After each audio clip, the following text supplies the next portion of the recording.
Hello, Snugglebugs. Welcome to today's Hearthstone video. We're coming at you with the top 5 slash kind of 6 decks in a way. We'll see in a sec what I'm talking about. Decks since the latest Demon Hunter nerf, which a lot of people didn't think was going to do very much, and it kind of has. And I think you'll see that in the video here today.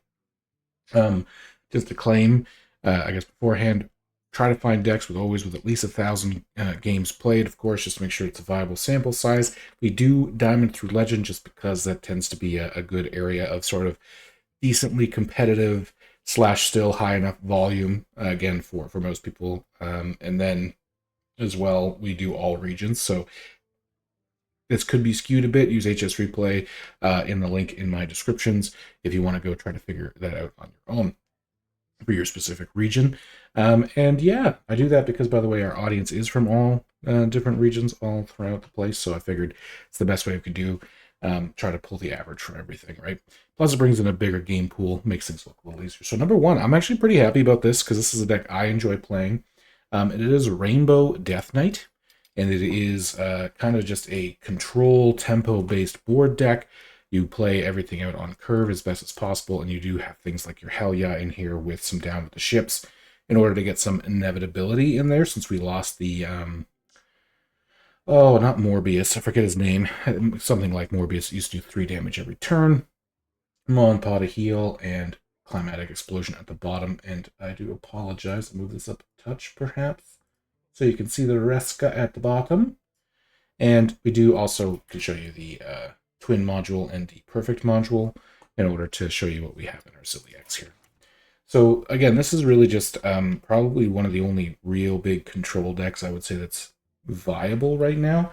I know that there's some Control Warrior and stuff that is good, but that is not really in our list here. So this is my favorite. I'll just throw that out there already. Spoiler, I guess, for the rest of the video. This is my favorite out of the top 5.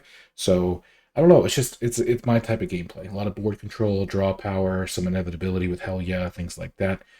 So the deck controls the board. It has the Hell Yeah, like I said, sorry, and then you also have this Climatic Necrotic Explosion. Try to finish off your opponent. You control things even late game with Primus, Zilliax, and Reska. This deck is really good, lots of fun. Now it does have a lot of stuff that you need in it, so up to you if you want to try it, but I would highly recommend it if you can. Number 4 on the list here, we have Zilliax Rogue with 52.54%. So as you can see, we actually have a couple, sometimes when I do these lists, the bottom couple decks are barely just shy of 50. We actually have a fair amount of decks that are over 50% win rate after the patch. So to me, that's usually a good sign, although we'll get to it in a minute that there is not one super big outlier like Demon Hunter was, but there is a class that has multiple decks that kind of puts it a little above others. But yeah, we kind of have, it's called Zilliax Rogue, but it's really kind of the mech rogue of old, but you go maybe a little bit more wide. And then you have this Zilliax here, which doubles attack. So when you get the Zilliax, maybe you can throw some, I guess we can show you with the power module, virus module, in case that makes it easier trying to build this deck yourself. And which deck codes are in the comments down below. But yeah, it's very aggressive. You build up one big minion, eventually you get to Zilliax perhaps, and it doubles and doubles and doubles. It has stealth. You throw a few magnetics on it if you can, and you just kind of beat your opponent down with the Zilliax. One big boom, if you will. You'll see a trend other than the Rainbow Death Knight for the most part in the speed of decks that are in the top. It's not really abnormal for Hearthstone lately, but it's just what it is. Number 3, and technically, like I said, we'll kind of maybe show you number 2 similarly. We have Warlock, which, yes, this is kind of, some people look at it like control, because it does play Reno. It does kind of go a little late, but really it's more about cheating out and getting out your Phantom ASAP as soon as possible. And, of course, the Wheel of Death to just defeat your opponent. So, yeah, I guess, arguably, this would be considered a combo-ish deck or control deck, maybe. But, yeah, you kind of just survive, and then you use, like, Doomkin or things like that to steal your opponent's mana crystals, make them go slower as much as possible. And then you Wheel of Death yourself to then try to survive with things like your Reno, Zilliax, and or Phantom, right? You even have your table flips in here to help you survive the early game against super aggressive opponents who might slam down a ton of minions. And it currently has a 53.7% win rate. It's honestly not a bad deck. It's not. I should say it's obviously not a bad deck. It's one of the best ones. It's kind of a fun one to play. I do have the signature Loken. I do like Reno and anything I can. Wheel of Death is a card that I'm surprised is actually usable. For some reason, the fact it is usable almost makes me not want to use it. You know, it's one of those. But yeah, the deck is overall, it's kind of fun. It's up to you, really. I guess if this is the kind of deck you like to play, I might give it another go. I haven't played it in a little while. But yeah, what are your thoughts? And now, the reason I actually picked 6 decks for this is because even though technically these are very different decks, they're both Warlock, so I kind of cheated and put a 6th deck in here. This is Pain Warlock. I guess this is technically number 3. The other one would have been number 4, but 54.72% win rate. And it's all about self-damaging and having games that last like 4 minutes. I'm not even kidding. So I guess if you have not been privy to seeing this yet, it's probably the first deck in quite a while for Warlock that uses as much self-damage as possible, even as far as playing the Malefic Rook, so you like Flame Imp, Spirit Bomb, basically do whatever you can. There's a draw one in here somewhere, I thought. Oh, here it is. Yeah. I was hovering over already. The Geo to damage yourself and draw. The Malefic Rook. Basically, you damage yourself. The Blood Treants damage yourself, and you draw. That's it. Because you have things here like Imprisoned Horror that you can get for 0 mana. Then you have your Molten Giants, which you can get for 0 mana extremely early in this deck, in this build. Of course, the downside is it puts you down to, say, like 8 by turn 5 by self-damaging. Which tends to mean if your opponent does have something that they can either just hit you in the face or happen to get 1 minion to stick while you're trying to do your board, you can lose. It's a high risk, high reward early. Like I said, usually turn 4, turn 5, you can get the board down, and if your opponent either can't stop you or kill you because you hurt yourself down to like 8 damage, then you just turn around and kind of win. Smack them in the face for your double giants, your 2 Zilliax, and then you plop down this. Your 2 imprisoned horrors, and you plop down your Zilliax for cheap, and things like that.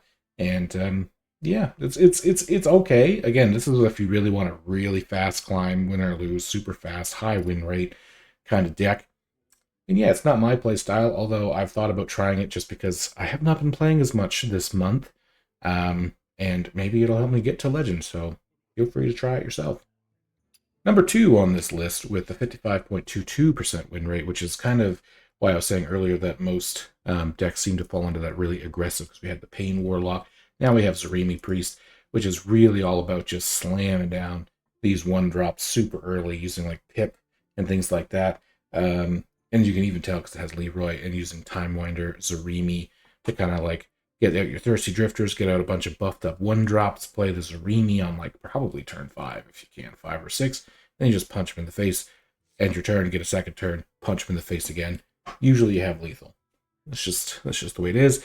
It also has a bunch of draw power with the Megatha. Aman'Thul is just that good that it can still be played in these sort of aggressive decks. And then the Zilliax that of course is cheap, that buffs all your other minions. So if you have a board, you can play this maybe alongside your Zarimi or like the turn after to give yourself that extra like 5 or 6 damage push. Overall, extremely aggressive. Like everything in here is all about just like playing down as many minions as early as possible, preferably dragons. Crimson Clergies and stuff are really in here to get you your mana back and draw cards and things like that. The mana back from the funnel cakes, and then you just basically win. That's just, again, it kind of has if you don't draw into it that perfectly, it does kind of fall into the same sort of issue as a lot of aggressive decks where you just kind of lose, because if your opponent could stabilize before turn 5 or 6, then that's it. But as you can tell right now, that's just not always the case. And probably no surprise to anybody, the number 1 deck here is with a 57.28% win rate, which is pretty high, don't get me wrong, but when we've done these before, and I've looked, obviously from playing, and we see the fact that it's not that far away from some of the other decks, to me, means that it's not as crazy as, again, like we had the Demon Hunter that was easily 4 or 5% above everybody else, and it's not even on this list anymore. 57.28%. Token Spell Hunter. I mean, I'm sure we've all seen this one by now. It was number 2, which makes sense why it became number 1 since it wasn't nerfed. Along with the Demon Hunter.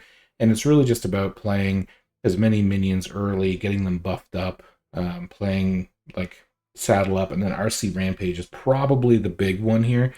Obviously, I know everything else can do a lot of damage, but if you can stick 2 or 3 minions, or you get your jungle gym so your board is full and you're doing pressure already, and then you play a 4-mana RC Rampage, and it's like 3, what would it be, 3? I think it's 3 4 4s. 3 4 4s or something like that for 4, and your opponent just can't have like a board clear against that. You just start pushing face. You have your Hero Power and Leroy Jenkins to sort of finish it off. And of course, even your Agrimar and things like that. So again, yet another very aggressive deck. This one tends to have a little bit more board-centric, like you can trade, I guess is what I'm saying a lot in this one. Like some of the others we're looking at were very like, if your opponent has other minions, you know, you gotta just kind of be careful or go face. But this one does tend to be a bit more board-centric, which is probably why it's a board like tradable and focused and things. Probably why it's slightly higher win rate, because then it can do a little bit better against the other decks as well, right? Like it can last a little bit longer, it has more refills, one spell gives you 3 minions, etc. Now, I actually do kind of like this deck. It's not one I play a lot, because again, it's generally not my style, but it's not as annoying as some of the ones that make you feel like you have no chance. Again, I hate to keep going back to it, but Demon Hunter, admittedly, that deck was just so all over the place that's part of the reason I haven't been playing much lately. And even though it's been patched almost a week ago as of recording this video, it's just still taking me out. Like, it just kind of sucked me out of the game a little bit. But yeah, what are your thoughts? What are your thoughts on the meta right now? Is there any decks you'd like to see me play? I haven't actually uploaded really gameplay in again, about a week almost. So if there's anything you want to see, let me know, and I'll feel free to I'll give it a try. That's what I was trying to say, but my tongue didn't move right. Subscribe if you want to see that gameplay so you can get notified when new videos come up, and I'll see you in the next one.